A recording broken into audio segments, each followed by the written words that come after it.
Fora de Jogo apresenta 90 mais 3, o teu videocast semanal. Os mágicos Toto, Quinto e Rabassa, soltinhos para mais uma emissão.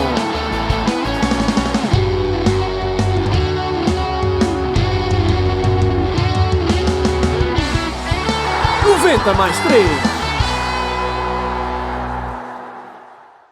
Sejam bem-vindos a mais um episódio de 90 mais 3. O meu nome é Afonso Couto e estou aqui com os mágicos Ricardo Quinteiro e José Rabassa.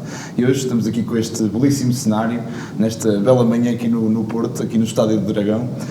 E temos a honra de ter connosco João Pinto, o eterno capitão, o eterno número 2, o jogador com mais jogos na história do Futebol Clube do Porto. E por isso é uma enorme honra estar aqui neste belo cenário, agradecer ao Futebol Clube do Porto por nos receberem aqui tão bem, à Betano também, e temos todas as condições para uma excelente conversa. Antes de começar, o Ricardo faz sempre uma pequena apresentação dos nossos convidados, espero que goste. Bem-vindo, João. João Pinto, nascido em Vilar do Andorinho, Oliveira de Douro. Futebol faz parte da sua vida desde menino, quando com 6 anos jogava na rua, com as pedras a fazer de baliza, e quando tinha de fugir aos donos das casas quando mandavam a bola contra as portas deles. Mais tarde, no campo do Fidalgo, um campo inclinado, jogava aos fins de semana de manhã até à noite com as bolas que os imigrantes traziam. Iniciou o seu percurso futebolístico no Clube de Futebol Oliveira de Douro aos 12 anos, à revelia da senhora sua mãe, que não queria que o João jogasse à bola, e foi o seu pai quem ensinou os papéis para o autorizar a jogar. Eram tempos em que jogava como médio esquerdo, e um torneio pela seleção de Gaia contra a seleção do Porto, orientada pelo Sr. Acácio Carneiro, que também treinava os iniciados do Porto, e depois de marcar 2 golos fez com que o convite do Futebol do Porto chegasse. E é assim que se dá a sua mudança para o Porto. Na sua estreia fez logo um golo no campo da Cruz e, portanto, aí começou o percurso. Uma vida inteira dedicada a este grande clube fez com que até hoje seja o jogador do Futebol do Porto com mais jogos na história do clube, 587.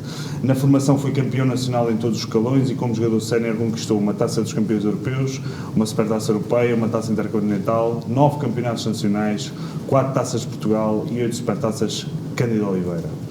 Além do percurso no Futebol do Porto, João Pinto contabiliza também 70 internacionalizações pela equipa das esquinas e marcou presença no saudoso Euro 84, onde foi eleito o melhor lateral direito do torneio e despertou na altura o interesse do Bordeaux. 2 anos depois marcou presença no Mundial 86 e ganhou uma aposta ao médico que lhe tinha dito que ia deixar os relevados depois de um problema pulmonar meses antes do Campeonato do Mundo. No capítulo pessoal, nunca gostou muito da escola, chegou a dizer que tinha chumbado por faltas no primeiro período para não ir mais à escola. Trabalhou na Salvador Caetano, como estufador, que dava boleiro ao Sr. Costa Soares, da Sograp. Salvador Caetano, que foi muito importante no seu percurso, porque permitiu que o João faltasse ao trabalho para ir treinar e jogar. As botas com que treinava eram as botas com que jogava e as suas preferidas foram umas Copa Mundial, mas as que ganhou mais dinheiro foram umas Puma King no Euro 84. Madger foi um dos jogadores mais completos com que partilhou o balneário. Chalana é o jogador mais difícil que enfrentou. Noutros esportes, gosta de assistir a basquete, handball, ciclismo e atletismo. 2 dos restaurantes preferidos são a Adega da Lila e a Casa Guedes. Gostava de jogar ao King com Jorge Costa e, para terminar, em Manchester tivemos Giggs, em Milão Maldini, em Barcelona Puyol, em Roma Totti, em Munique Müller e aqui na Invicta temos João Pinto, o eterno camisola número 2 que só quis representar o Futebol do Porto. Senhoras e senhores, seja bem-vindo, João Pinto. Bom dia, obrigado. Bom dia.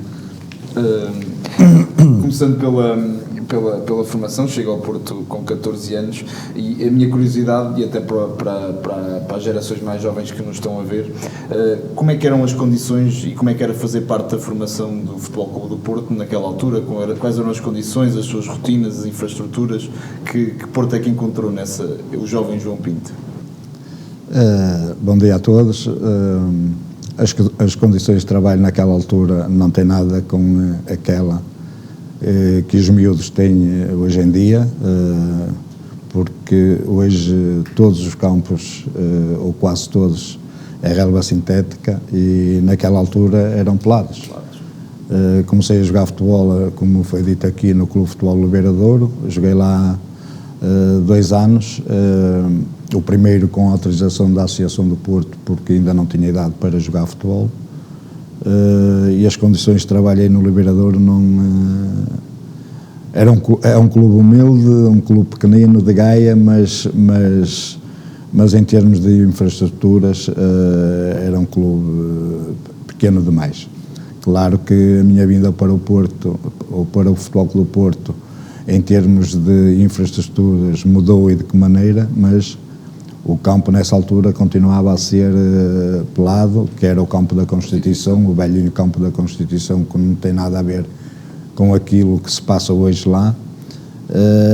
Lembro perfeitamente do primeiro treino que fiz no campo da Constituição com o Sr. Acácio Carneiro, em que ele, a primeira coisa que fez no balneário foi ensinar-nos a ligar os pés com ligaduras, por causa das entorses e isso tudo, e depois levou um saco de bolas e nós fomos todos para o campo. Nunca mais me esqueço que ele pousou o saco das bolas no meio campo, começou a perguntar aos jogadores: estou em que lugar é que jogas, estou em que lugar é que jogas, e pôs-nos cada um nos seus lugares, uma equipa de um lado, outra equipa do outro, em cada meio campo uma equipa, e depois virou-se para nós e disse: pronto, agora apanhar as pedrinhas que estão aí à vossa volta e atirem ou levem as pedras e encostem-nas ao muro.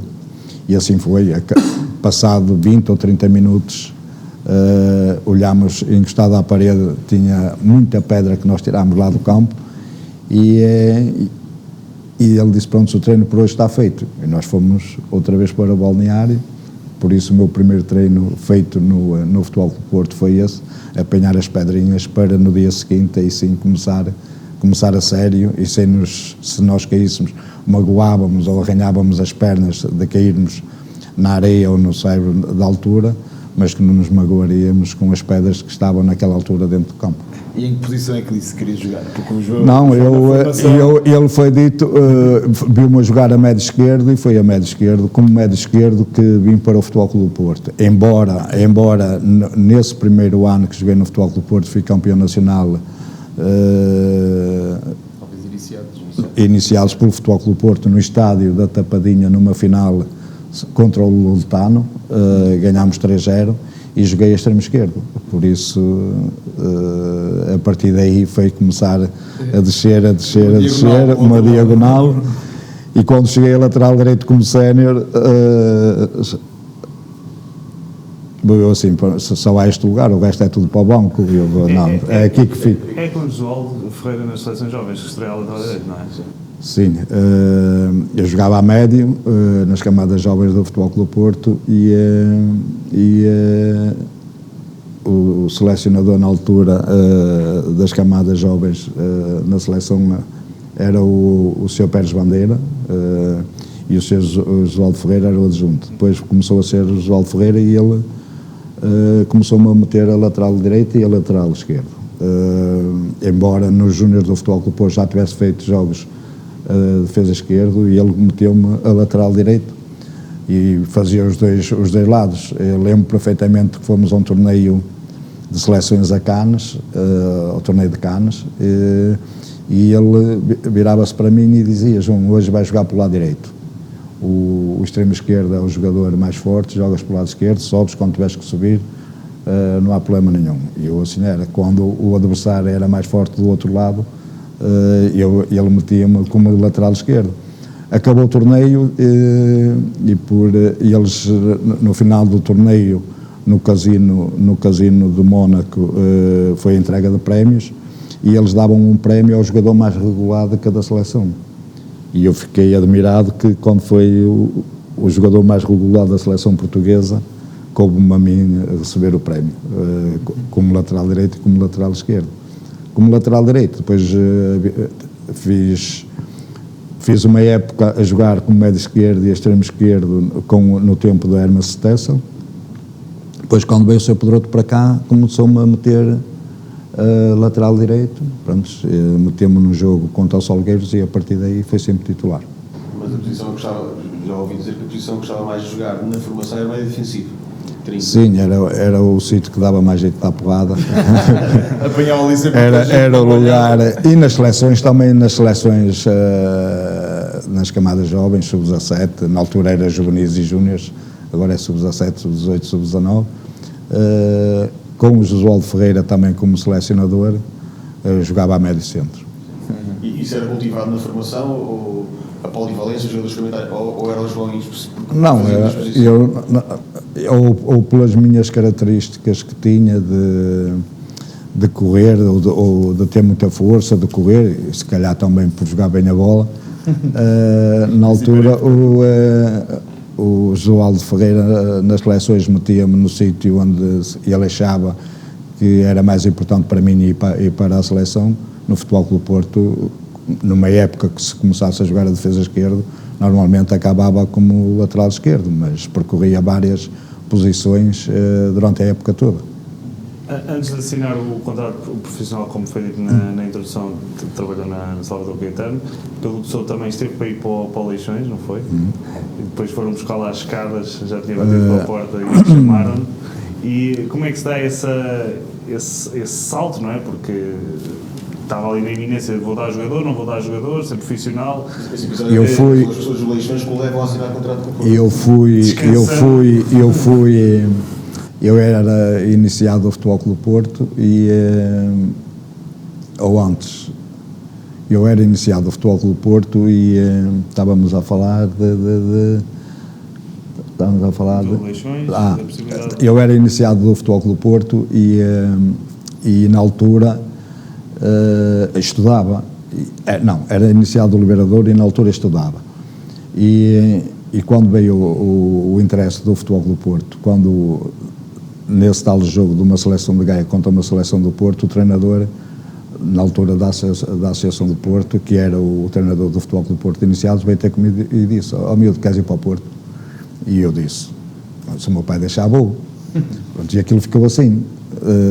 Eles foram falar com o meu pai, não sei o quê, sim, o meu pai disse que sim, ao princípio estava um bocado indeciso, e eu virei para o meu pai, passado uma semana ou o quê, e disse: "Pai, olha que eu já reprovei por faltas." Porque eu sabia, se andasse a estudar, que o meu pai, os treinos eram à tarde, não dava tempo para... E ele não me ia deixar ir. Sei que levei uma calcita quando cheguei a casa, já reprovaste. Levei uma calcita e depois o meu pai disse: "Então vais trabalhar para o Salvador Caetano." Eu: "Está bem", fui trabalhar para o... Como o Salvador Caetano, na altura, era o empregado número 1 e o meu pai era o empregado número 2, eu sabia que o relacionamento era bom e que podia haver chances. Na altura fui para o Porto e o meu pai foi falar com o Sr. Salvador Caetano e disse-lhe: "Olha, o miúdo vai para o Porto, como é?" E eu com 14, na altura tinha 16 anos, e ele disse: "O miúdo que vá, que as portas continuam abertas." E eu estou convencido, se o Salvador Caetano naquela altura dissesse ao Domingos, que era o meu pai, ele vai, mas se acontecer alguma coisa já não volta mais, vamos meter alguém. Eu acho que o meu pai não me deixava, travava. E o Salvador Caetano, ele vai, se acontecer alguma coisa, as portas estão abertas, isso tudo. Pronto, foi a partir daí, fui para o Futebol Clube Porto, treinava 2, 3 vezes à tarde, o resto treinava à noite. Era nessa altura que o Sr. Costa Soares vinha da Sograp e passava no Salvador Caetano e apanhava-me para ir treinar à noite, de inverno. Eu chegava lá, já não estava lá ninguém, e eu muitas vezes treinava sozinho com o Sr. Feliciano, isso tudo. E pronto, e foi a partir daí que eu neste momento, eu em todas as entrevistas agradeço sempre à pessoa do Sr. Salvador Caetano pela oportunidade que me deu, porque penso eu que se não fosse ele, não tinha conseguido aquilo que consegui, ser jogador de futebol, ter o êxito que tive como jogador de futebol, porque pela segurança que me deu a convencer o meu pai a poder jogar futebol. E depois dá-se essa possibilidade de ter ido para o Leixões, depois acaba por ficar... Sim, e depois quando passei de júnior para sénior, as pessoas do Futebol Clube Porto, na altura, o Dr. Américo Sá era o presidente, e na altura acho que era o João Mário, ou João Leite e o Mário Leite, que eram os diretores das camadas jovens do Futebol Clube Porto, chamaram-me. A antiga sede do Futebol Clube Porto ficava na Avenida dos Aliados, e eu encarei que na altura com o Dr. Américo Sá e com os dois, e que queriam assinar contrato comigo, profissional. E na altura acho que me queriam dar 15 contos, na altura, 15 contos para assinar, 15, 20,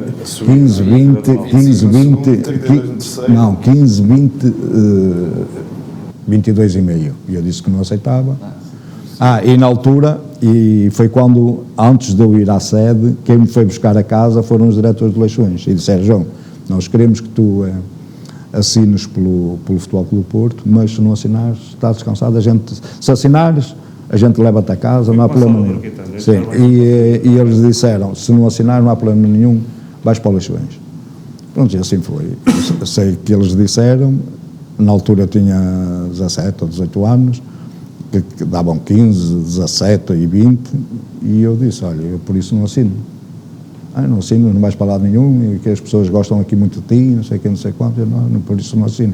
Ou me dão 17,5, 22,5, 27, ou então não assino. Isso é muito, e não sei quem, não sei quantos. E eu, pai, vamos embora. E já vinha fodido pelas escadas abaixo, assim, não vou assinar pelo Porto, estou lixado, vou para o Leixões. Já vinhamos a meio das escadas, quando a porta abre e chamaram-me outra vez: pronto, vais ficar aqui, não sei quem, não sei quantos, e chegámos a acordo e fiquei até hoje. Sim, e acaba por...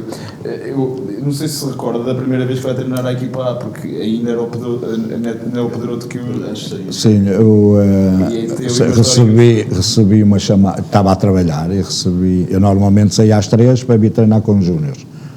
E naquela altura vieram ter comigo: oh, João,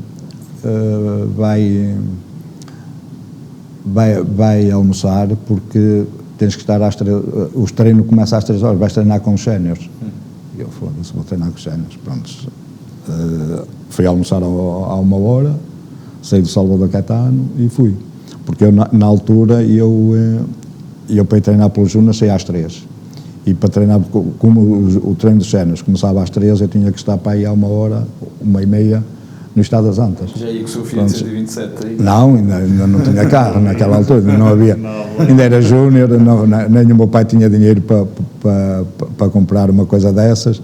Não, era autocarro, pronto, e meti-me no autocarro e lá fui treinar com eles. Cheguei, eles já estavam a fazer o aquecimento e pronto, treinei. Normalmente, a partir daí, quando faltava um jogador, na altura havia os chamados treinos de conjunto, que era a equipa titular, normalmente contra a equipa, contra os outros suplentes. Quando faltava alguém, o seu Pedroto chamava-me sempre para tapar essa vaga que faltava. E enquanto já era a carreira, enquanto júnior, porque num dos treinos já abriu o pé ao Romeu, levou uns 5 eu acho que eu fui sempre assim desde os miúdos, porque eu tecnicamente não era uma pessoa evoluída, não era um jogador evoluído. Eu sabia do potencial que eu tinha, mas sabia também das dificuldades que eu tinha, se calhar perante muitos jogadores que tecnicamente eram muito mais evoluídos do que eu. Mas eu tinha uma coisa comigo que eu dizia: eles podem jogar melhor do que eu, agora correr, eu corro mais, tenho que correr mais do que eles. E então a agressividade, era a agressividade que eu metia em campo, e os treinadores gostavam disso na altura, a agressividade que eu tinha perante o adversário e na conquista da posse de bola.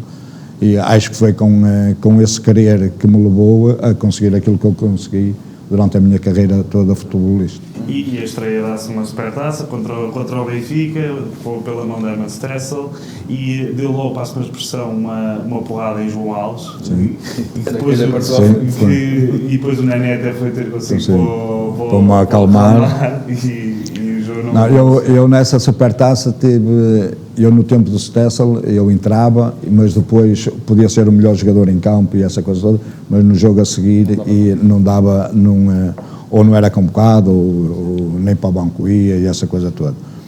E nesse jogo, o primeiro foi no Estado da Luz. Exatamente. Entrei ao intervalo acho que foi o Jaime Pacheco que se marcou.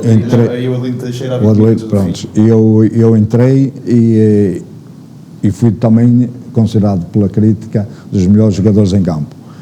Depois, no segundo jogo, também já tinha passado pelo banco, tinha havido um jogo para o campeonato. No segundo jogo, no Estado das Antas, também entrei aí já foi Jaime Pacheco, também por lesão de um colega meu. E sei que na primeira jogada que fui, dei uma porrada sem querer ao João Alves E na altura veio o Nené com a sua maneira de ser, que era, eu acho que era um profissional exemplar. Tive a sorte também de jogar com ele na seleção nacional. Veio o Nené ter comigo e disse: miúdo, jogas bem, não é preciso dar porrada. E eu, olha, vai falar com a puta que foi assim. e foi assim que ganhámos essa meia final, essa final 4-1. Não sei se o gol do Benfica foi Jorge Gomes ou foi assim uma coisa qualquer. Ganhámos 4-1, ganhámos essa supertaça, mas no jogo a seguir fui outra vez para o banco. Só no ano a seguir é que veio o Sr. Pedroto. Começou com uma equipa, depois no jogo contra o Salgueiros estávamos... Sempre a ser emprestado ao Paços. Pronto, isso é outra história. Estava no início da época seguinte, bem o Sr. Pedroto treinar o Futebol Clube do Porto. Os treinos já tinham começado e uma vez estávamos a equipar, bem o Sr. Moraes ter comigo e disse: miúdo, vai lá dentro ao balneário do Sr. Pedroto que ele quer falar contigo. Eu quer falar comigo, não fiz nada de mal nem nada. Mas lá fui, estava lá ele e o Ferreirinha na altura, que eram muito amigos, e na altura o Ferreirinha era o treinador do Passos Ferreira. O Sr. Pedroto começou a falar: olha, João, vai ser emprestado ao Passos Ferreira, está aqui o meu amigo, é o treinador do Passos Ferreira, o Ferreirinha, não sei o que, não te preocupes, vamos acompanhar e essa coisa toda. E eu, pronto, o Sr. Pedroto é que sabe, se acha que é assim, eu vou para o Passos Ferreira. E ele, prontos, então fica assim combinado. E fomos treinar, nós,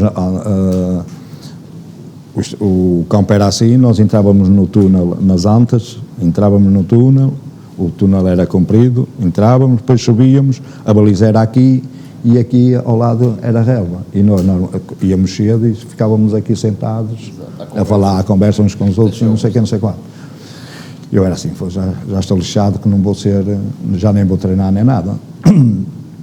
E nisto vimos as cabecinhas dos treinadores a vir e não sei o quê, levantámos todos, ora vamos começar o treino, o Sr. Pedroto dizia: vamos começar o treino, vamos fazer o treino conjunto, a equipa que vai jogar, a equipa principal é a equipa que vai jogar, depois a outra é esta, e no meio campo o miúdo, e eu, o miúdo é para mim.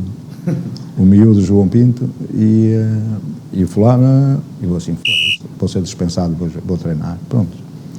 O treino decorreu normal e eu, outra vez com a agressividade do costume, sei que dei 2 porradas no Jaime Pacheco. E lembro-me como se fosse hoje, o Sr. Pedroto em voz alta: qualquer dia João Pinto ainda vos vai ao cu. E passou. Ele chegou ao final do treino, chamou-me e disse: olha, miúdo, já não vais ser dispensado, vais ficar aqui, não vais ser titular, vais ficar aqui, trabalhar como tens trabalhado, não tens problema nenhum. E pronto, eu só dizia: o Sr. Pedroto é que sabe. Para ir à terceira ou à quarta jornada fomos jogar ao pelado a Paranhos, ao Campo Salgueiros, contra os Salgueiros, Vidal Pinheiro. E ele normalmente dava, naquela altura, dava a construção da equipa no balneário. Estávamos todos sentados. Estava o Gabriel como lateral direito, o Inácio estava aleijado, mas estava o Teixeira, eram os dois que iam jogar. O Gabriel, o Erico, não sei se era o Lima Pereira, e a defesa esquerda o miúdo. E apontou para mim, e eu, defesa esquerda, está bem. Pronto, o jogo decorreu bem, na comunicação social, o melhor jogador em campo, eles davam as pontuações na altura, João Pinto. No jogo a seguir, no estado das Antas, o Gabriel lesiona-se, eu joguei o lateral direito, o Inácio é a defesa esquerda. Já estava bom o Inácio. Jogámos, ganhámos também. Melhor jogador, João Pinto. Depois, jogámos outra vez em casa, eu sei que estava a chover muito. E naquela altura, o estado das Antas empapava muito, ficava pesado e essa coisa toda. E o Inácio tinha-se magoado outra vez. E então, jogou o Gabriel meio a mancar e eu joguei a lateral esquerdo. E o Gabriel, pronto, aleijado aqui, foi um dos piores jogos, se calhar, que eu vi o Gabriel a fazer na altura. E eu, outra vez, dos melhores jogadores em campo. A partir daí, joguei eu a defesa direito e a partir daí o Gabriel nunca mais, e agarrei o lugar. Depois, passado mês de ser titular, o Sr. Pedroto chegou à minha beira e disse: amigo, sabes porque é que eu não convoco o Gabriel? E eu, não, o Sr. Pedroto é que sabe. É que tu jogas melhor sem o Gabriel no banco. E eu, está bem. E assim foi. O João Pinto já falou aqui várias vezes do Sr. Pedroto, que é uma instituição, e naturalmente, pronto, os anos vão passando e as gerações mais jovens não conhecem tanto do Sr. Pedroto. Eu gostava que partilhasse também um pouco connosco a sua relação com ele, e pode começar pela, se quiser, claro, pela aquela história no Estádio da Luz em que entraram para ver a relva e o acalmou um jovem que estava a enfrentar aquele público, na altura 120 mil lugares, certamente impactava um jovem jogador. Pronto, ele era uma pessoa que toda a gente respeitava. Só para verem o respeito que nós tínhamos por ele, no Estado das Antas, antigamente, nós entrávamos na porta, depois tinha um hall, que ao lado direito era a porta para o balneário deles, dos treinadores, e depois tinha outra parede, meia madeira e meia de vidro para cima, fosca. E nós tínhamos o sofás, tipo sofás, antes do treino nós vinhamos todos para ali falar, mandar uns encharcados e essa coisa toda. E nesse dia, houve um dia que nós eram as almofadas que andavam por lá, aquilo estava tudo. Nisto, olhámos para o vidro, vimos o casaco branco, com as riscas, na altura, azuis. Era ele, porque os outros, ele era o único que trazia casaco branco, os outros era tudo casaco azul. Era nós, em que é? Nem em 5 segundos, nós pusemos aquilo tudo direitinho, sentados, e ele abriu a porta, tossia sempre. Vamos lá trabalhar, miúdos, vamos lá trabalhar. E nós, só o respeito que havia, só aí. Por causa dos outros continuavam. Depois à história. Depois era um jogador podia estar meio ano sem jogar, vamos imaginar. Ele, se precisasse do jogador no domingo a seguir, ele preparava de uma maneira durante a semana a falar com ele, a dar-lhe moral, e podia ter dito do pior que podia haver durante esse meio ano que ele não foi titular. Ele numa semana preparava o jogador entrava para a equipa, parecia que já estava a jogar, que era titularíssimo. É um trabalho psicológico. E depois, em termos daquilo que ia acontecer no jogo, ele antes de começar o jogo, ele dava a palestra e contava e falava do jogo, daquilo que ia acontecer, que não ia, antecipava, e nós chegávamos ao fim e dizíamos assim: afinal foi mesmo isto que aconteceu. Vimos-nos à rasca, numa era que era sem computador, sem nada. Aconteceu isto, ele disse isto, e foi o que se passou durante o jogo. Vimos à rasca para ganhar na primeira, continuar, não sei quantos. E ele tem uma cena com o Alberto, que foi jogador do Benfica, um Porto Boa Vista, e ele foi quando ele veio para o Boa Vista.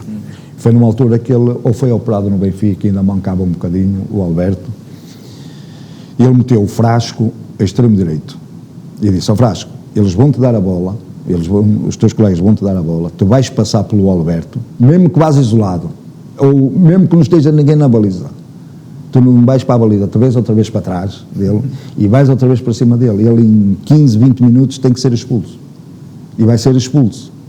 E então nós dávamos a bola ao Frasco, o Frasco ia para cima dele, fintavam, vinha para trás, levava a subida dela dos sócios do Porto, e ele vinha para trás, um amarelo. O Alberto perdia a cabeça, um amarelo. Aos 15 minutos de jogo, o segundo amarelo veio cá para fora. Ganhámos ao Boa Vista nesse jogo, para aí 3 ou 4-0.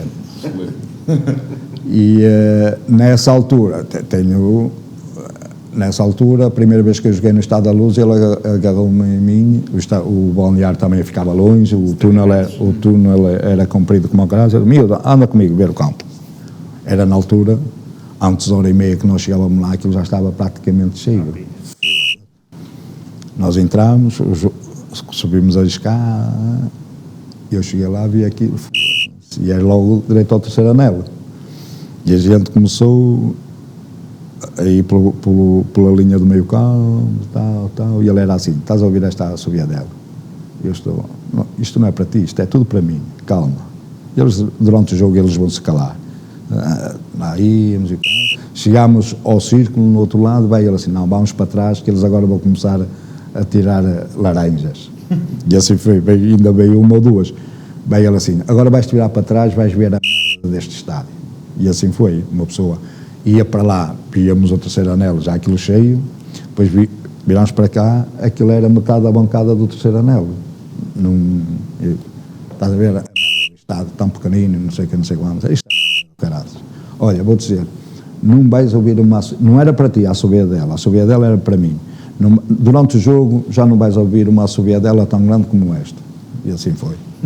A forma de me preparar para esse jogo, tranquilizar, foi isso, essa conversa. E desculpa, só para falar aqui, porque acho que vem no seguimento o regresso do Pedroto. O Sr. Pedroto, nessa altura, marca também o início da presidência do Pinto Costa. E eu já ouvi o João Pinto dizer que notava-se, e isso foi uma das grandes forças do Pinto Costa e também do Sr. Pedroto, que havia uma grande luta, e não era entre Porto contra Benfica e Sporting, era entre Norte e Capital. Sim, sim. E que o Pinto Costa conseguiu capitalizar isso muito bem, também para motivar os próprios jogadores. Sim, a primeira vez que eu fui jogar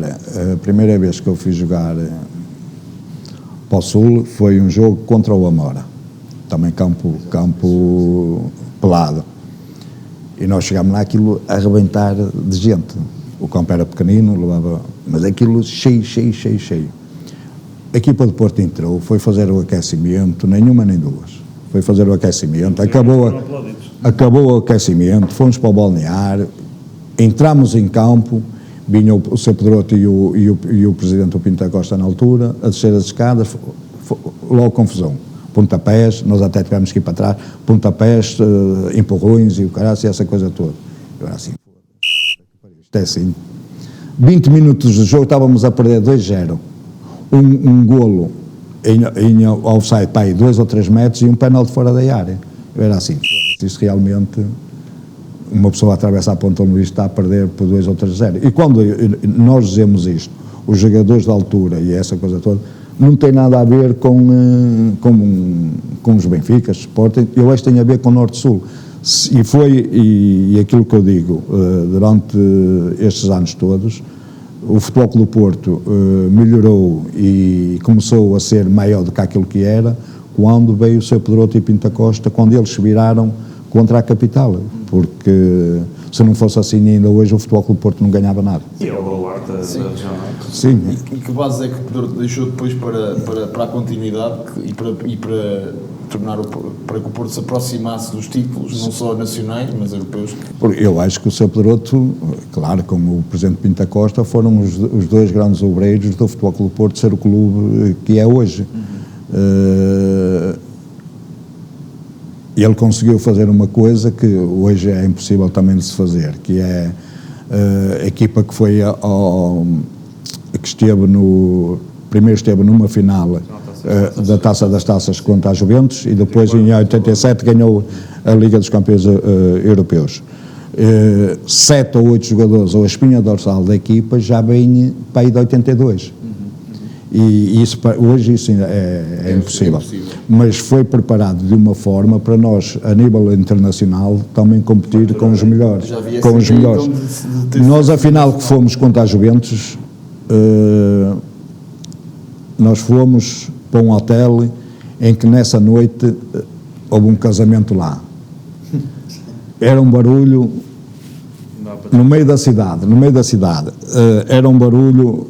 Nós jogadores, o hotel vamos imaginar que o hotel era isto, aqui assim, e aqui o hall, a gente vinhamos ao corredor e a gente víamos a recepção cá em baixo. Fomos nós jogadores que mandámos 2 ou 3 baldes de água para o casamento e depois veio o diretor do hotel com o Sr. Moraes a vários quartos e ao meu quarto também veio a perguntar quem era, não sei quantos, e nós nenhuma nem duas. E eu lembro perfeitamente como se fosse hoje, o diretor do hotel saiu do meu quarto, depois saiu, não sei se era o professor João Mota também, e o Sr. Moraes foi o último, e veio assim o Sr. Moraes para mim, estava a ver que vocês não faziam isso, senão os gajos não se iam embora. Pronto, isso foi uma forma. Passado 3 anos fomos a uma final da Liga dos Campeões Europeus, já fomos para um hotel fora da cidade, calmo, não teve nada a ver, também contra uma grande equipa, e aí já fomos para lutar. Nós fomos em 84 para a final como se tivéssemos ganho, a festa já estava, para nós já era, a festa foi termos ido à final. Sim, fomos para lá e jogámos. Ainda tem que aterrar em Lisboa, não é? Nós fomos, não aterramos. Andámos lá no ar a ver se deitávamos alguma boa, mas não aterramos. Não, mas foi aqui. Em Lisboa só se fosse para nos Foi o que eu li. Não, em Lisboa não. Nós estávamos para ir para Lisboa, mas viemos porque invadiram o terreno. Mas nós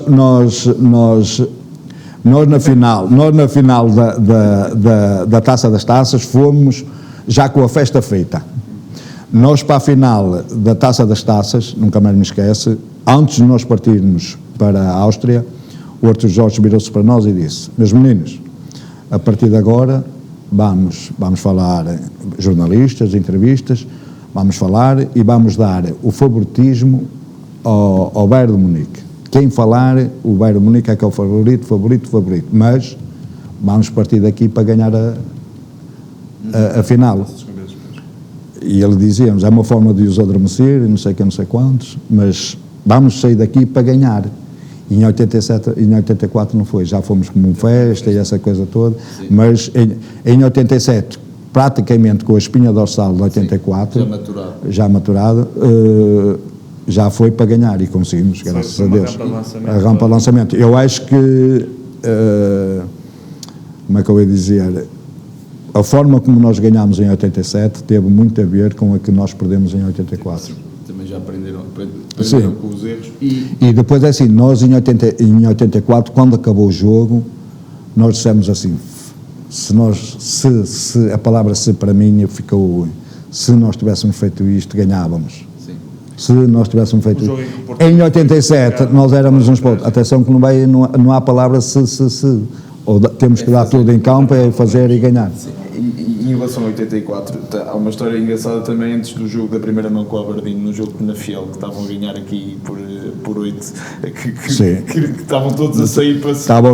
Isso foi estava muito calor, um domingo à tarde, não sei se foi um domingo ou um sábado à tarde, e na altura o Lima Pereira já tinha saído, que era para ficar a descansar para a final. E há um lançamento, a bola sai à beira do banco do Porto, na altura o presidente Pinto da Costa ia para o banco e estava tudo, e nisto eu vou para lançar a bola, agarro a bola e o Lima Pereira disse: João, pede para sair, para descansares, para entrar o fulano. E eu assim, sai, mas é o saio. E ele entra, joga melhor do que eu, depois ele é que joga. Não, ele que dê à perna, eu saio, mas eu... Pronto, depois segue-se na 84, 85, 85, 86, os seus dois primeiros campeonatos, bicampeão pelo Futebol Clube Porto. Como é que foi essa sensação de ser campeão nacional? Porque olha, o primeiro campeonato, lembro como se fosse hoje o último jogo, ganhámos 4-1 ao Belenenses em casa. Eu nunca vi um estádio tão cheio como o Estádio das Antas naquela altura. E houve invasão do campo. Aquilo, eu acho que as pessoas entravam, eu não vi sem ninguém, aquilo estava e depois aquilo não tinha cadeiras, eram os degraus. Sim. Eu acho que havia duas pessoas, duas filas em cada degrau. Sim. Porque quando acabou o jogo, a invasão do campo que houve, a relva ficou cheia e as bancadas continuavam cheias na mesma. Há coisas que eu não comprei, foi nós sermos campeões, houve invasão de campo, a relva ficou lotada e as bancadas continuavam cheias. 4-1. Não, que eu falava com os artes e dizia, não sei quem é que foi, amigo, quando for para acabar o jogo, você avisa antes, não, quando vires eu a mandar o jogo, a chamar pelo juiz de linha, o que é, tu já sabes, está bem. E ele, João, prepara-te. Eu, bora, A gente levávamos a bola para a beira do túnel, ele apitava, nós embora. Nessas alturas não, porque depois era a euforia também dos adeptos, a forma como nos tiravam os equipamentos que nós tínhamos na altura, era um a puxar para um lado, outro a puxar para o outro. Já que depois iremos também à seleção, mas já que também abrimos a porta da Taça dos Campeões Europeus de 87, chega Artur Jorge, já com uma mentalidade diferente, diria. Também era um ser humano especial, muito culto e muito avançado para a sua época. Fala-nos dessa transição e já há pouco falou da final, que ele quis dar mesmo o favoritismo ao Bayern para os amolecer também, no fundo, e da história no balneário de temos 45 minutos para entrar na história. O Artur Jorge também, o Sr. Artur Jorge também na altura foi uma pessoa importante para o Futebol Clube do Porto. Ele tinha sido chamado para trabalhar com o Sr. Pedroto em Guimarães e depois, por qualquer motivo, não ficou, mas esteve lá há algum tempo, mas nessa altura já era a escolha do Sr. Pedroto, se calhar, para ser o sucessor dele no Futebol Clube do Porto. Quando ele veio para o Futebol Clube do Porto, o Artur Jorge não veio, mas quando o Sr. Pedroto teve o problema de saúde que teve, foi ele a pessoa indicada pelo Presidente Pinto da Costa para orientar o Futebol Clube do Porto. Acho que foi a pessoa certa no lugar certo. Era uma pessoa muito educada. Eu nunca ouvi uma palavra má sair da boca do Mr. Artur Jorge. E eu acho que foi a continuação daquilo que era o Sr. Pedroto. Toda a gente o respeitava. Como treinador de campo, ele já tinha tirado cursos na Alemanha, na antiga Alemanha, pronto, foi uma pessoa que nos veio, se calhar, um bocadinho mais evoluída na altura que o Sr. Pedroto. Estou a dizer evoluída em termos de treinos e essa coisa toda. Não quero dizer que sabia mais que o Sr. Pedroto como treinador, mas outros métodos de treino e essa coisa toda, métodos novos, em que nós nos adaptámos e lá está, e veio também pegar naquilo do trabalho, na construção da equipa, que foi através do Sr. Pedroto, que foi essa tal espinha dorsal que construíram ao longo dos anos. Praticamente jogámos 6, 7 anos juntos, e isso ajudou imenso a que também o Artur Jorge se integrasse da melhor forma na estrutura do Futebol Clube do Porto. E conte-nos a história dessa final, porque acho que... Sim, a final, pronto, como eu disse, antes de irmos para lá, ele falou que fizemos o último jogo para o campeonato e depois íamos jogar a final, e ele, nesses 3, 4 dias que antecederam ao jogo, sabíamos que pedia para haver entrevistas aqui no Porto, e ele disse-nos a nós, aquilo que eu disse há um bocado atrás, que para dar o favoritismo todo aos alemães, que era para os tentar adormecer e eles não tirarem muito partido, se calhar em bebidas e essa coisa toda. Eles sentir que era uma equipa, se calhar, amedrontada que ia para a Áustria, mas que nós cá dentro treinarmos como vinhamos a treinar, mas com o pensamento que íamos para lá para ganhar. Pronto, foi isso que aconteceu. Continuámos a dar as entrevistas nesse sentido. Chegámos ao jogo, ele deu a palestra, deu a equipa que ia jogar e essa coisa toda, e eu lembro-me perfeitamente daquilo que ele disse ao intervalo. Corrigiu algumas coisas em termos táticos da equipa, e depois ele, a acabar, disse, nós já íamos entrar para o campo, e ele disse, venham cá.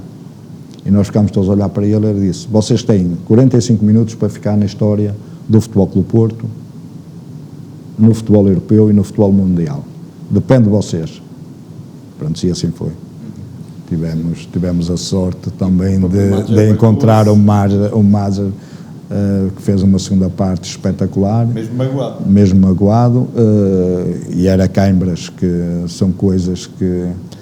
há coisas que não têm explicação, que é uma pessoa com Cãibras dar o pique que deu, fintar o defesa direito, dar-lhe um nó do caraças, e tirar o cruzamento, e depois o Juari, que era muito forte em termos de finalização, finalizar daquela forma. Fantástico. E o Afonso disse bem, Lima Pereira e Fernando Gomes de fora, Jaime Pacheco também, Lima Pereira e Gomes capitães. Fernando Gomes tinha 5 golos na caminhada até à final. Para se ganhar, nós há um bocado estávamos a falar em off, estávamos a falar nas equipas, nos treinadores, para se ganhar uma prova europeia ou para se ganhar qualquer coisa, temos que ser melhor que os outros. E temos que ter bons treinadores e bons jogadores, porque se tivermos um bom treinador, se tivermos uma má equipa, se calhar não chega. Se tivermos um mau treinador, se tivermos bons jogadores, também pode não chegar. Mas eu sei que para se ganhar uma prova internacional, ou uma prova nacional, mas principalmente uma prova internacional, e cada vez mais difícil, nós temos que ter tudo de bom e de melhor. E o Futebol Clube do Porto, nessa altura, tinha dos melhores plantéis que havia. Plantel, não estou a dizer equipa, porque falaste bem que foi o Lima Pereira, o Gomes e o Jaime Pacheco. Também tinha prolongada Jaime Pacheco. 3 figuras que normalmente eram titularíssimos na equipa do Futebol Clube do Porto. E o Gomes, que era o melhor marcador da prova. E nós, sem esses 3 elementos fundamentais numa equipa e num clube português, que ia lutar contra quase a seleção da Alemanha na altura, nós conseguimos fazer o jogo que fizemos, ganhar da forma como ganhámos, e isso só se deveu ao valor da equipa do Futebol Clube do Porto, porque não foi os árbitros a nível europeu que nos ajudaram, não foi outras coisas que nos ajudaram, o que nos ajudou imenso nessa época e nessa final foi o forte plantel, ou a qualidade do plantel que o Futebol Clube do Porto tinha nesse momento, porque deu para umbrear com uma das melhores equipas, da Europa da altura. Era uma super equipa. Sim, da altura. Beckenbauer chega a dizer que na altura era selecionador da Alemanha, dizia que só um terremoto podia abalar o Bayern Munique. E deixa-me acrescentar que, para além de todos os ingredientes que referiu para uma equipa vencedora, numa prova europeia disputada a 2 mãos, também é preciso saber sofrer. E foi o caso, por exemplo, contra o Viktovic, em que perdem lá 1-0 e que... O Viktovic, para mim, foi a eliminatória mais difícil que nós... Bem, nós nesse jogo não apanhámos 4 ou 5 por felicidade, é sorte de jogo. É sorte de jogo. Nós entramos lá, o campo era muito pequenino. Nós, quando vimos a equipa deles, era jogadores para aí com 2 metros de altura. Nós em bolas paradas estamos lixados. E eles, nos primeiros 20 minutos, se tivessem marcado 1 ou 2 golos, era sem favor nenhum. Mas nós conseguimos. Eu acho que nós, na primeira parte, só chutámos, e até fui eu que chutei à baliza, só chutámos uma vez à baliza. Sim, primeiros 5 minutos ou 10 minutos é um Pronto, e até acho que vai à barra. E depois nunca mais chutámos. E eles marcaram, nós a sermos massacrados, pronto, perdemos lá 1-0 e conseguimos, não foi mal, perder lá 1-0 não foi mal. Depois conseguimos com o campo mais bom relevado, o campo maior um bocadinho e essa coisa toda, tecnicamente muito mais evoluído do que eles. Na altura do Sr. Pedroto dizia muitas das vezes que os espaços pelo chão estavam todos tapados. Era quando ele metia o Lima Pereira à ponta de lança, temos que jogar para o ar. Nós, nesse jogo contra o Viktovic, nós tínhamos que jogar no chão, porque tecnicamente nós éramos muito mais evoluídos do que eles e pelo ar não tínhamos hipótese nenhuma. Conseguimos.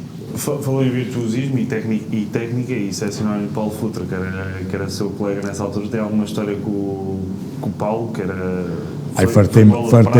Fartei-me de lhe dar muita porradinha, porque ele para mim, ele e Chalana foram dos melhores jogadores que passaram no futebol português, e o Futre fez também a nível internacional, no Atlético de Madrid, 2 ou 3 épocas espetaculares, de grande nível. Depois o Futre tinha uma coisa boa, na altura o estádio, o campo de treinos era à porta aberta, os treinos do Futebol Clube do Porto era à porta aberta, e aquilo enchia sempre. Seja qual for o treino, enchia sempre, mesmo quando o Futre não estava, aquilo enchia sempre. E então aquilo era pior que os jogos. A agressividade que nós metíamos nos treinos era pior que nos jogos, mas nunca saiu ninguém magoado por eu dar uma porrada num ou outro dar uma porrada, nunca saiu magoado por causa disso. E o Futre tinha uma coisa boa, que era, acabava os treinos e dizia sempre: João, como é, vamos ficar? E eu assim: olha, acabou de foder as pernas, eu vou-te dar nas pernas, isto está cheio, não vais ficar mal, não vou ficar mal por causa de ti. Ele: vamos ficar. E então que ele pegava na bola no meio campo e vinha direito a mim para me fintar, depois para cruzar, para estar à baliza. Ele fintava uma vez, os sócios começavam a bater palmas: espera aí, já vais ver já. Ele não passava mais, era cada porrada que lhe dava, que ele até dava 1 ou 2 voltas no ar, mas ele gostava. Ele depois, mais sério, a treinar mais sério um contra o outro, fazíamos isso, pai, 2, 3 vezes por semana, ficávamos lá os dois, e ele diz em entrevistas que eu ajudei muito na evolução dele como jogador, se calhar sim, mas também derivado à forma como ele queria treinar, porque os outros vinham todos embora, e ele pedia para ficar, e é como eu digo, ele dava tanta porrada que ele nunca desistia, e ele vinha sempre acima de mim, eu era assim: estás a pedir mais, espera aí. Pronto, e falou dos treinos, quem não estava habituado a esses treinos era os Alvites, que jogar com umas botinhas de pitão de borracha. A primeira vez que os Alvites veio para treinar, aquilo, na altura, nós entrávamos no balneário, e depois ao fundo tinha uma porta, e a meio dessa porta tinha a espécie de uma janelita. Nós íamos, o roupeiro estava no lado, nós íamos buscar o cesto, na altura era um cesto, com o equipamento e essa coisa toda. E era o Zalbi que estava à minha frente, e ele pediu o cesto, o roupeiro deu o cesto, não sei como é que olhei para as botas de borracha. Eu: Zalbi, espera aí. Bem, ele dá-me: olha, vem o meu saco para o teu. As minhas caneleiras eram para aí assim, vinha até o joelho, a dele era assim. As botas dele eram de borracha, a minha era de alumínio, mas o pitão de alumínio para aí assim. Ele era assim: então, João, isto é assim aqui. E eu: olha para as botas todas, tudo de alumínio. Depois a altura dos pitões, cada um mete, e eu meto desta altura, agora vocês metem, não, eu também quero botas de alumínio. A partir daí, botas de alumínio. No Porto ninguém treinava botas de borracha na relva. Eram obrigados a treinar com botas de alumínio. Para quem não percebe, qual é que era exatamente a diferença? A diferença é que a bota de alumínio agarra e não escorrega. Mesmo para a segurança do jogador, mesmo em termos de lesões, a bota, não estou a falar nestes campos agora, não é? Mas mesmo assim, quando chove, os brasileiros, por exemplo, jogam quase sempre de bota de borracha. E tem mais, não quer dizer que escorrega, mas tem mais probabilidades de escorregar do que com a bota, não quer dizer que com bota de alumínio também que não, mas a probabilidade de escorregar é muito maior. Agora, imagina tu, naquela altura, um central do Porto a escorregar e dar gol na baliza, nunca mais jogava na vida. Sim. Nunca mais jogava. Por acaso, o Bruno Fernandes, num podcast também da Betano, disse isso agora, que mesmo em Inglaterra continua a jogar com bota de borracha. Não, mas ele jogou no Porto. Mas aqui no Porto era tudo obrigado a jogar de bota de alumínio, na altura. Era bota de alumínio e caneleiras. Isso sempre. E é aquilo que eu digo. Não, caneleira era conforme, mas eu era caneleira alta e na parte de trás vinha na parte de trás também. Claro. Eu ia para a seleção, eu jogava na seleção, quando eu jogava na seleção, os Figos, os Rui Costas e o João Pinto, havia meinho, o Carlos Queiroz começava sempre os treinos com os meinhos, e eles diziam: João, anda para o nosso meio, que eu era o único que levava do balneário ao relevado, aquilo demora, e aquela pedrinha. Eu era o único que ia de volta de alumínio. E eles diziam, João, a vez de volta de alumínio, eu quero saber a de mim, e vocês que se for. Mas eles chamavam-me sempre para o meio deles, que era para eles dar porrada, até saltavam, não. O Carlos Queiroz vinha meter veneno ainda para mais, e eu, anda para o nosso meio, está bem, eu vou. Dava-lhes cada um, eles até saltavam. Claro, ainda se o alumínio é dentro mais afiados. Tem que ter cuidado. Mas é gente boa, na altura. E eu ia-lhe perguntar, e para concluir o tema de 86 e 87, duas perguntas. A primeira é, quantas vezes os seus colegas lhe pediram para lhe dar a taça? Olha, não sei que o barulho era tanto que eu não sei. Se calhar foi por causa disso que eu não dei a taça a ninguém. E depois é a chegada ao Porto, porque já falámos aqui do quando foi campeão nacional da invasão de campo. Depois temos a chegada às 4 da manhã aqui ao Porto. Demoram 2 horas a chegar aqui ao Estádio das Antas, ao antigo Estádio das Antas.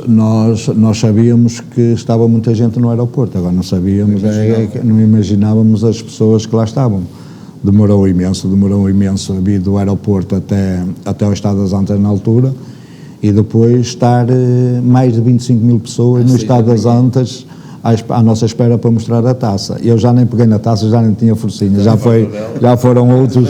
Eu até na altura, até nem sei se foi o Gomes que dei ao Gomes e essa coisa toda, mas já não fui eu que andei com a taça no Estádio das Antas.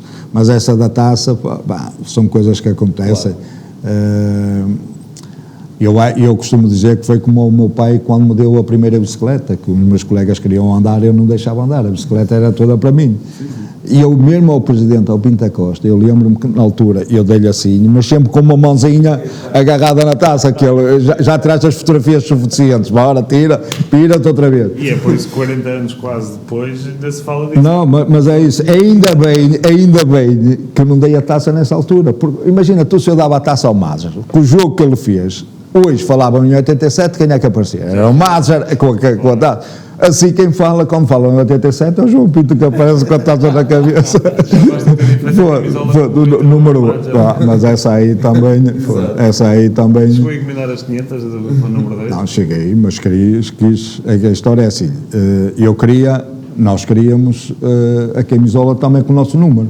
E uma vez cheguei à loja e disse: olha, eu queria 2 camisolas, ou uma camisola a imitar 87, mas com o número 2. Não há, só o número 8. E eu. Só o número 8, porquê? Só jogou o número 8? Não, mas é só com o número 8, só com o número 8. Está bem, espera aí. No outro dia fui lá, menino, olha, eu precisava de 500 camisolas. Vocês conseguem fazer, mas tem que ser com o número 2. Vou falar com o fulano, não sei quem, não sei quanto. Então, fica com o meu número de telefone e depois diz-me uma coisa. Passado um bocado, liga-me, João Pinto, 500 camisolas pode ser, com o número 2. E vou assim, olha, então arranja-me 2 para eu ver se gosto ou se não gosto. E ela, está bem, eu arranjo. Arranjaram umas 2, eu cheguei lá, olha, é mesmo isto que eu quero, mas é só estas, as outras 480, 498 já não é preciso. E assim ficou. Agora já fazem com os números que a gente pediu. Essa vitória depois no Taça dos Campeões e depois leva-vos à Intercontinental em Tóquio, não é? Frio, neve... Acho que foi o maior sacrifício.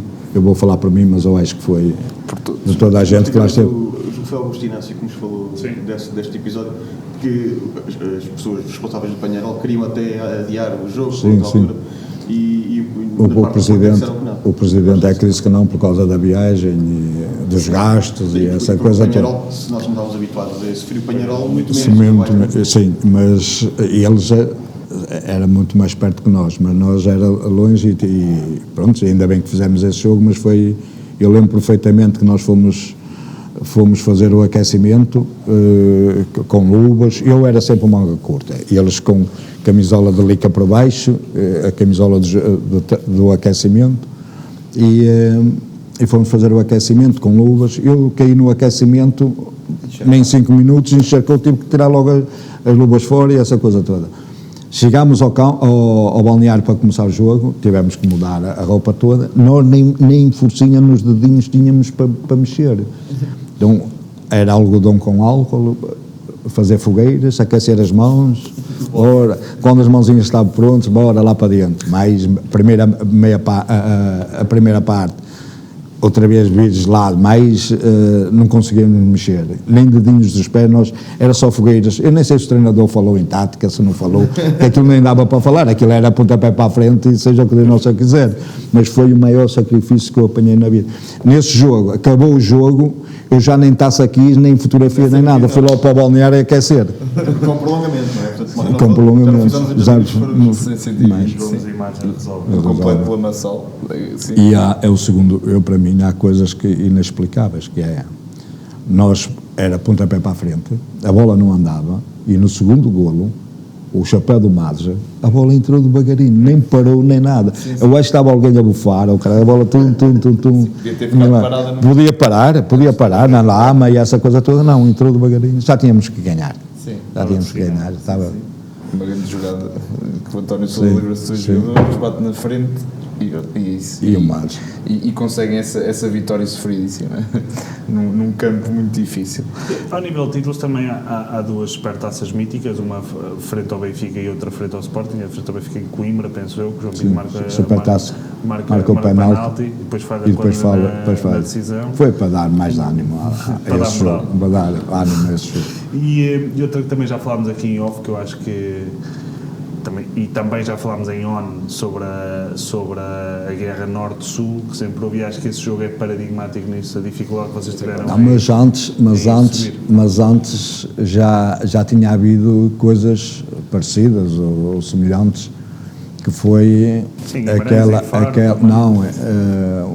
uma final no Estado de Jamor em que se juntaram Benfica, Sport e penso eu Belenenses contra o Porto. As claques, eu acho, as três claques. Eu acho que já, pronto, são coisas que são antigas, mas que ficam sempre na cabeça por quem passa por elas.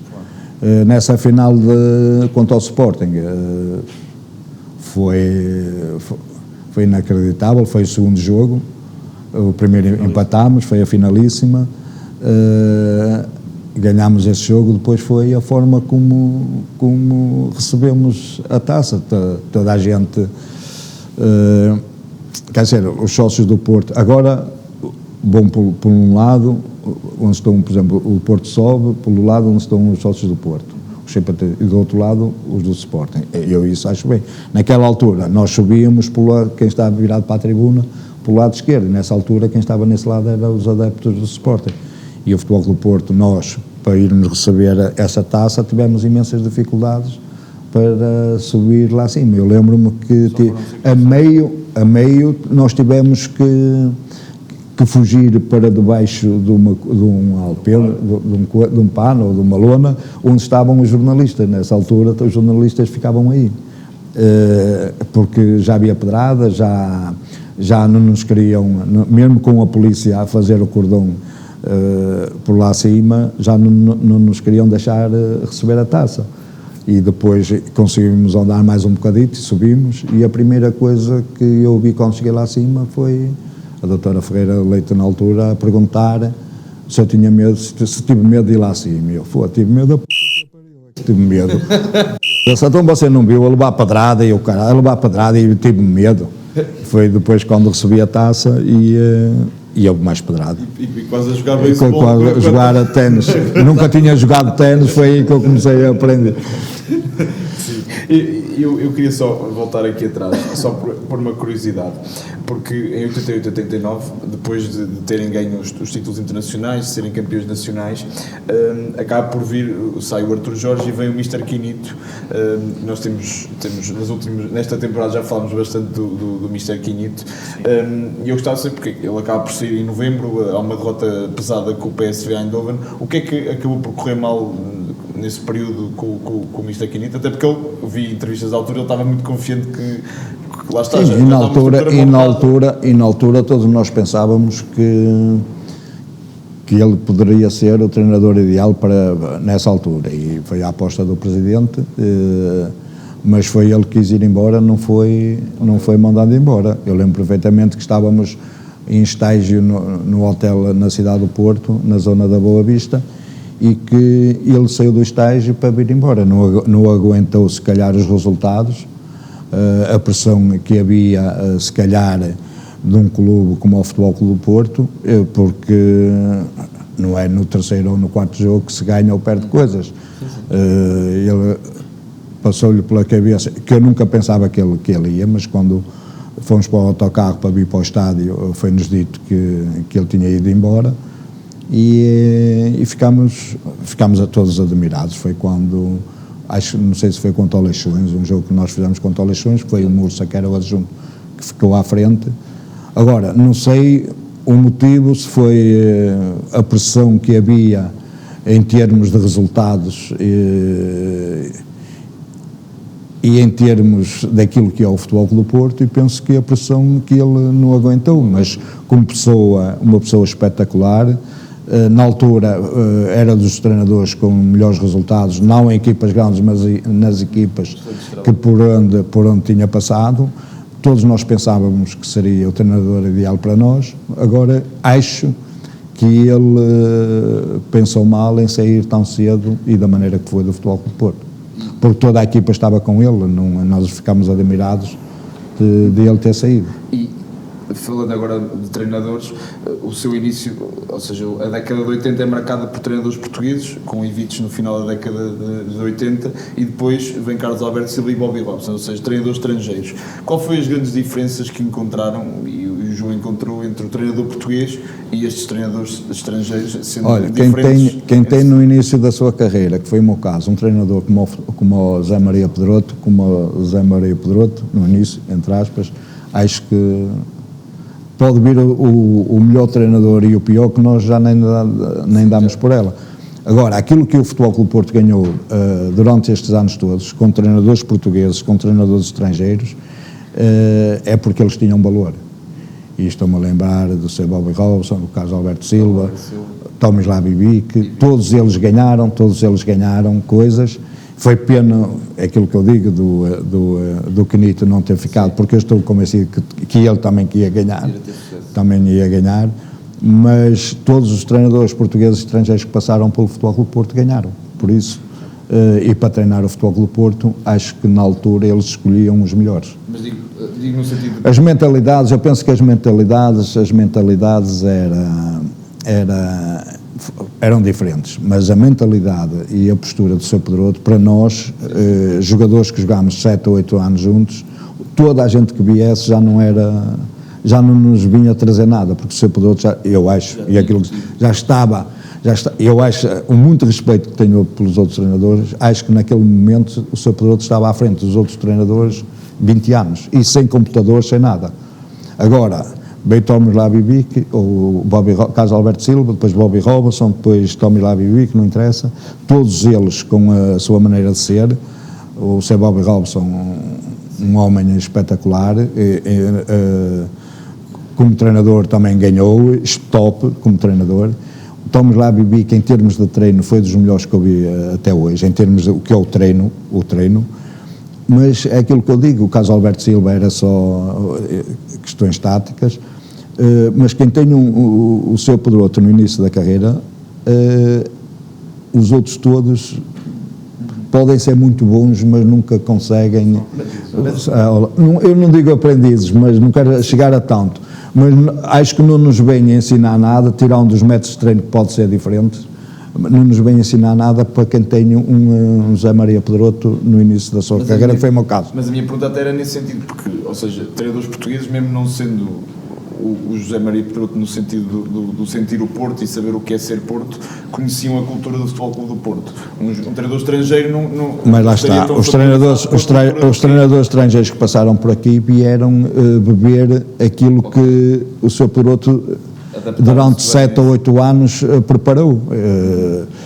Claro que nesses 7 ou 8 anos houveram uns que acabaram mais cedo, houveram outros que, foi o meu caso, que andou com esses treinadores todos, que naquela altura quem subia, nós víamos um plantel do Futebol Clube do Porto de um ano para o outro. O Porto ia buscar 1 ou 2 jogadores no máximo, o resto era tudo das camadas jovens, e os das camadas jovens já vinham a treinar durante o ano, algumas vezes com a equipa sénior. E esses miúdos já tinham o espírito do Porto incutido. Nós vinha um ou outro jogador. Eu dizia muitas vezes isto nos anos que eu joguei futebol.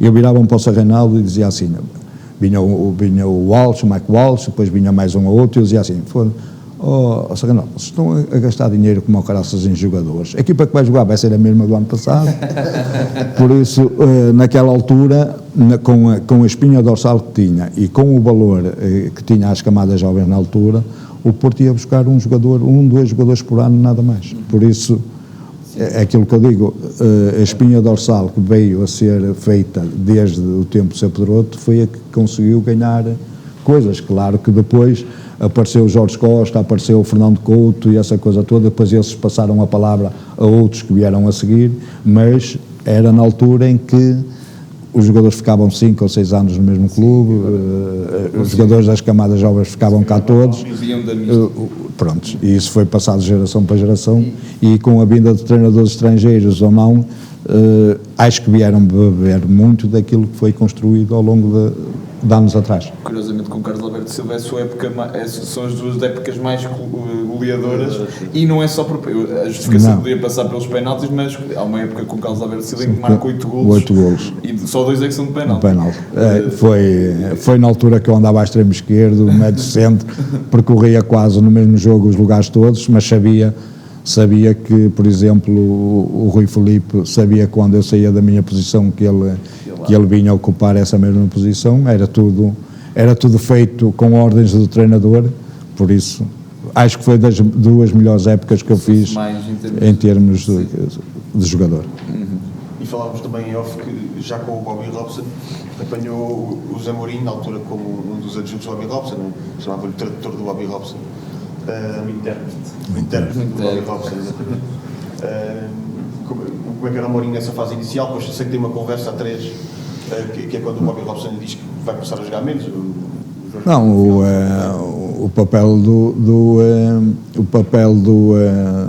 Mourinho nessa altura, no início, vinha para ser o intérprete do Bobby Robson. Mas nós, com o decorrer do tempo, ele tinha o perfil e sabíamos que a maneira como ele estava, que era para ser adjunto do Mister Bobby Robson.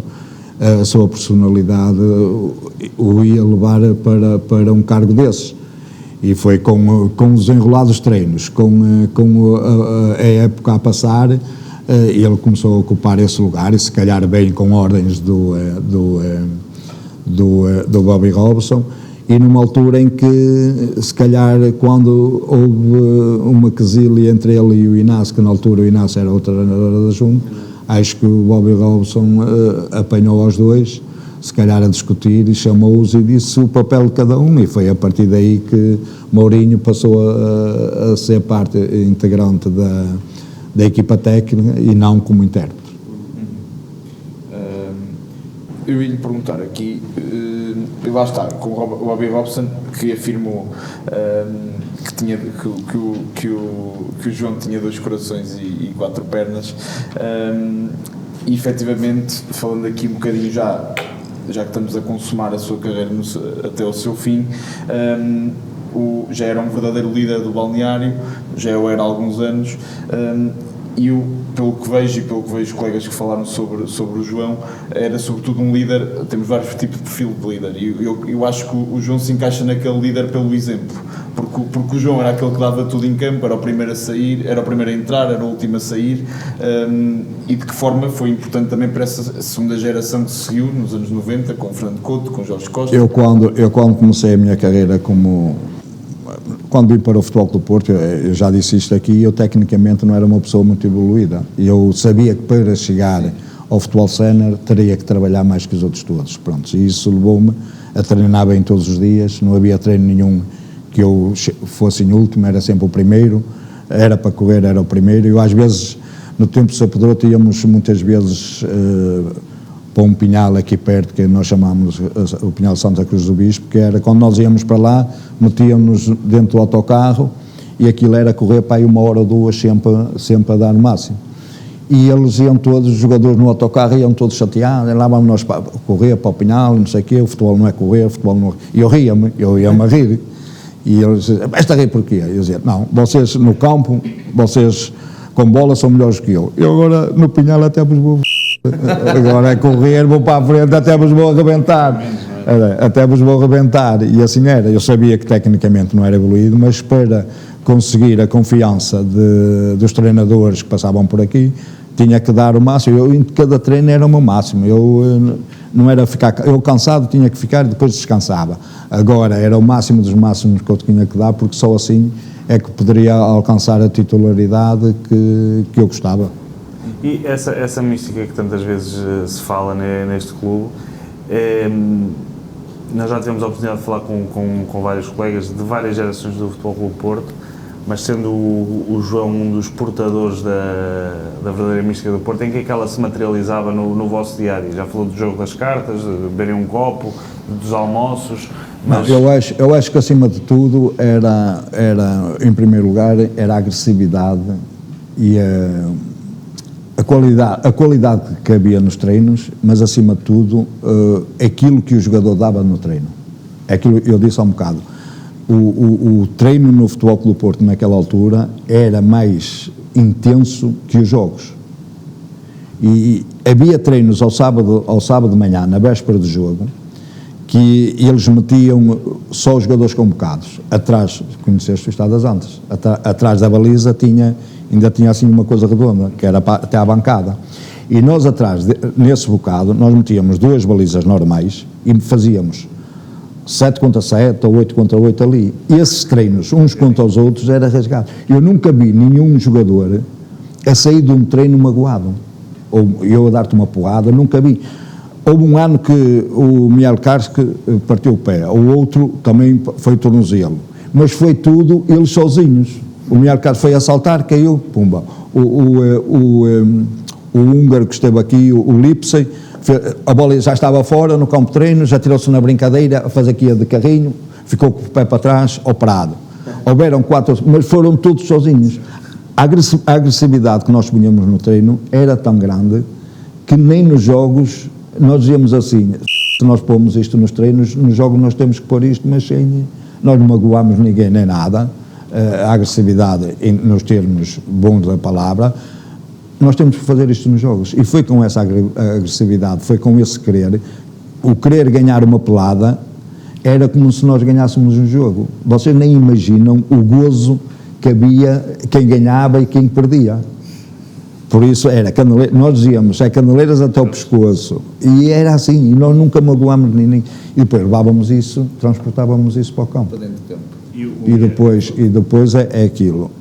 Nós tínhamos uma frase que eu dizia muitas vezes, antes, quando nós íamos para entrar para o campo no turno: nós podemos jogar mal, que isso pode acontecer, nós queremos jogar bem, podemos jogar mal, agora temos que correr mais que o adversário, e isso era. Sim. Nós correr, deixávamos tudo em campo. E o sacrifício? Agora, o jogar, eu quero ser o melhor em campo, mas às vezes as coisas saem mal, o cruzamento sai mal, o chutar à baliza sai mal. Agora, a vontade, nós queremos ter mais vontade para ganhar o jogo, ou os jogos, do que o adversário. E isso eu acho que foi meio caminho andado para o Futebol Clube Porto ganhar coisas. E os sacrifícios que fez, nomeadamente, que contasse essas 2 histórias, de jogar com o dedo do pé partido, e que mesmo antes da segunda mão da meia-final do Aberdeen, que tem meio tudo de Fidalgo. Por exemplo, nesse eu tenho 2, 3 casos que eu posso contar rapidamente, que é essa do dedo do pé partido. Que o Porto, na altura, não sei quem era o lateral direito, mas tinha sempre mais 1 ou 2 laterais, ou pessoas que podiam fazer aquele lugar. Só que eu pensava assim: eu se der lugar a este agora, eu gosto de jogar bem, eu posso me ver aflito, arrisco a não ter lugar a seguir. Eu, quando parti o dedo do pé, doía, a sapatilha que doía, mas eu de chinelos não doía. E uma vez estava com o dedo partido, não vais treinar, e eu disse para o Dr. Domingos Gomes: doutor, mas eu posso ir ver o treino lá abaixo? Podes ir. E então fui de chinelos, eles estavam a treinar, e eu comecei a andar à volta do campo a passo. Não dói, mas já estava partido, isto não dói. E eu, espera aí, cheguei à beira do roupeiro e disse, na altura era o sapateiro, tinha um sapateiro lá: seu fulano, eu calçava 41, não tem uma bota 42, velha? Tenho. Então mostra-me aí. Olha, posso rasgá-la? Podes, é velha, podes rasgar. E então, 42, fiz um buraco no sítio do dedo, no dedo mendinho, calcei a bota e foi, posso ir ver treino? Posso. Levei as botas e eu comecei a andar. Também não doía. Pé esquerdo, não dói, não preciso de pé esquerdo para nada, é só para subir o autocarro. Espera aí, pintei a meia de preto, que era para não dar muito nas vistas, com graxa, pintei a meia. Mister, vou treinar. Ele, estás maluco? Vou treinar, estou a dizer, vou treinar. E treinei, não doía, joguei. Andei a jogar assim, uns meses.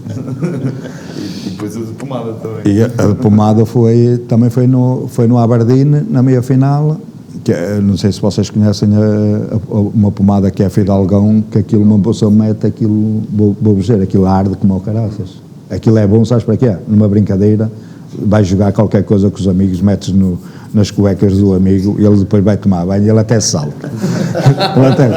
E então... Nós sabemos histórias do Ucra com essa pomada. E então o seu Peroto na altura, olha, João, vê-se aguentas, porque se aguentares és tu e mais 10 jogas. Se não aguentares tem que entrar outro. Nós íamos meia hora mais cedo para fazer o aquecimento, lá foi no Aberdeen, e vais 20 minutos mais cedo com o professor João Mota a fazer o aquecimento, fazer isto e aquilo, uns exercícios para ver se dói. E ele disse, mete um bocadinho de Fidalgão. E eu meti Fidalgão, o gajo aquecendo, e fui amarrar o meu pé, ligaduras e não sei o quê. E eu fui, se não doía, só sentia o pé a arder. Ardia como ao caraças. E eu, passei deles, então, João, como é que estás? Estou, não me dói. E queres jogar? Achas que dá? Pronto, quero jogar. E então vai jogar. E eu corto a ligadura e disse ao enfermeiro, mete aí meio tubo, Fidalgão. Bem, eu só queria correr, que aquilo ardia, só queria correr. Cheguei ao fim, fiz o jogo todo. Antes de finalizar, queria só também uma nota para a seleção, porque está presente no Euro 84, o mítico Euro 84, depois também em 86, ainda que não tenha jogado. Como eu disse na introdução, foi considerado o melhor lateral direito do torneio. Jogava com o número 9, que é uma... Número 9, porque aquilo tinha o 2, que era o 2, eu não sei, o Gomes... eu não sei quem é que tinha, o 2 era o Nené. Sim. Eu na altura ainda disse ao Gomes se ele queria trocar, e ele disse, não, se eu sorteio é... Era o 6, o Gomes. Não sei qual era.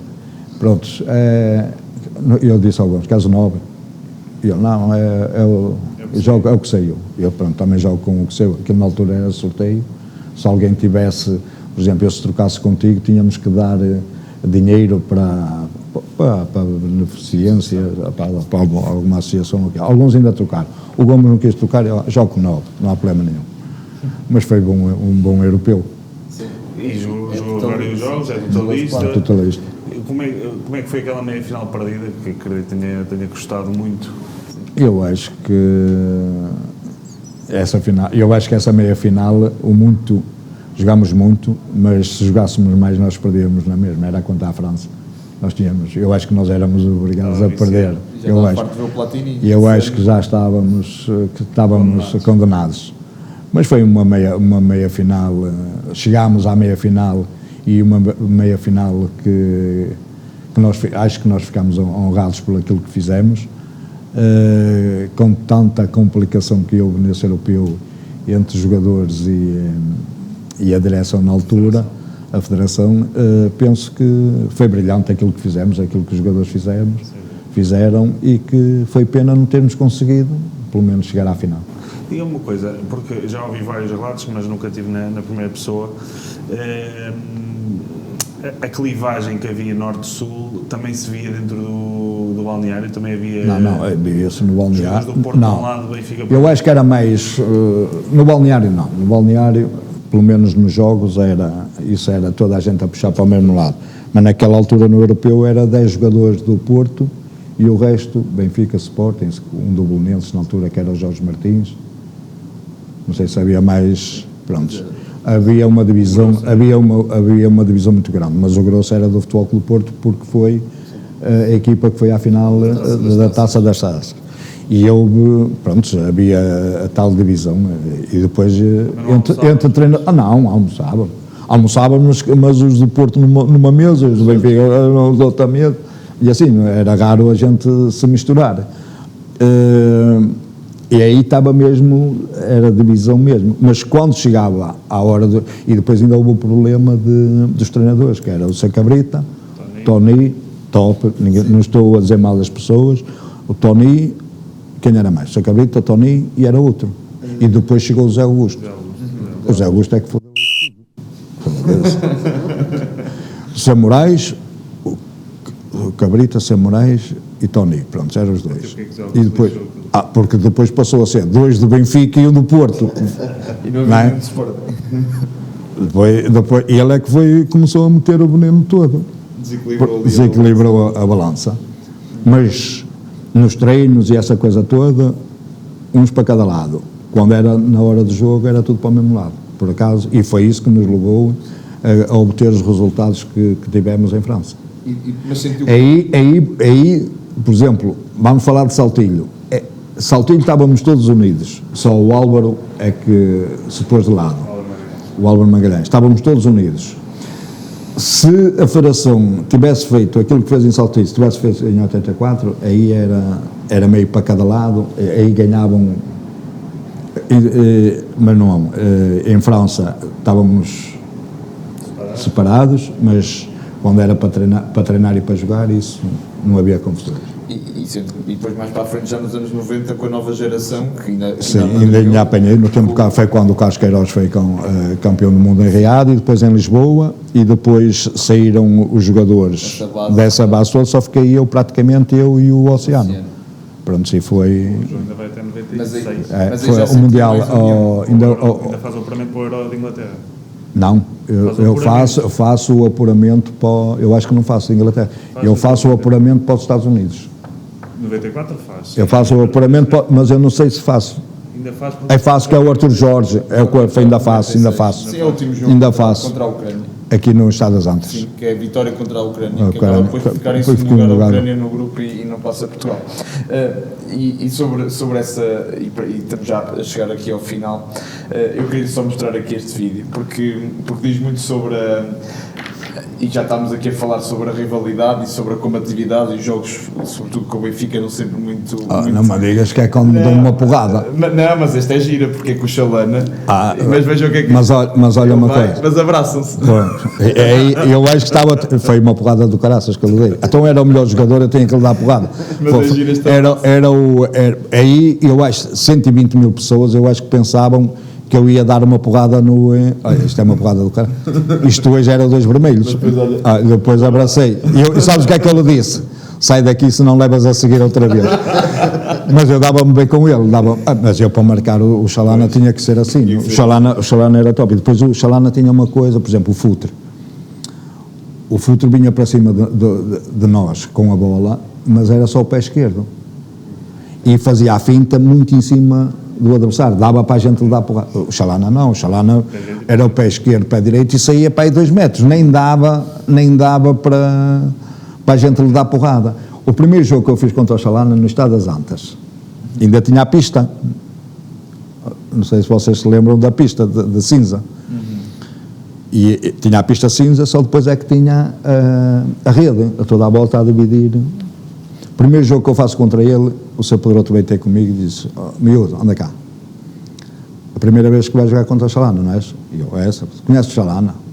Conheço só de ver. Olha uma coisa. É a primeira bola que ele for, bola dividida contigo, tens que lhe dar uma... Estás a ouvir? Tens que lhe dar uma... que ele tem que passar para o outro lado da rede. E vou assim. Sr. Pedroto, para o outro lado. Sim, olha, mas estás a ver a porrada que eu te estou a dizer? É que estás a ver, ainda tinha aqui a pista de cinza, só depois é que tem a rede, 2 metros de altura. Ele tem que ir para o outro lado. Eu, pronto, está bem, vai. O jogo começou, nem 5 minutos, em frente ao banco do Porto. Veio a bola dividida, eu fechei os olhos, vai bola, o Chalana deu para aí 2 voltas no ar, mas não foi para o outro lado. O Sr. Pedro tenta dentro do campo para correr direito a mim, aquilo estava para aí a 2 metros. Faz, ao miúdo, dessa se faz, e vou assim, ai, há um bocado mandou agora está-me a dizer que isso não se faz. E que é que eu fico? E ele sai da minha beira, vai direito ao Arte. O Arte vinha com uma velocidade do caraças, direito a mim. Ele vai direto, é miúdo, é a primeira vez, é miúdo, não sei o que, não sei quanto. E ele, calma, Sr. Pedro, calma. O Arte chegou à minha beira e disse, miúdo, vê lá se tens calma, senão vai lá para fora.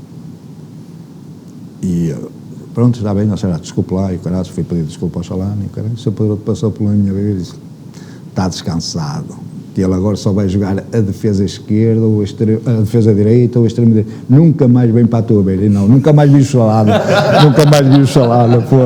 Excelente. E acho que esta história, não, mas, esta história é ótima para o Chalana, para mim foi o jogador mais difícil que eu marquei na minha vida como jogador de futebol. Treinos na seleção, a jogar um contra o outro, foi top dos tops. Fez o jogador mais... E como pessoa, pelo aquilo que eu conheço, também era gente boa. Muito bem, e acabamos... A família já partiu também. Uhum. E acabamos aqui, exato, um exemplo aqui de fair play entre adversários, mas ainda assim combativo, não é? E com este vídeo delicioso. E como diz o grande João Pinto, prognóstico só no fim do jogo.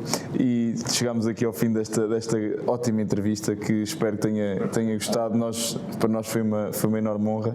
Voltar a agradecer também ao Futebol Clube do Porto, à Betano, por nos terem recebido aqui tão bem. E João, muito obrigado mais uma vez. Precisar de alguma coisa, falar com as pessoas ligadas ao Futebol Clube do Porto, senão elas não fazem nenhum caraço. Por mim, logo que o Futebol Clube do Porto diga que sim, por mim sempre.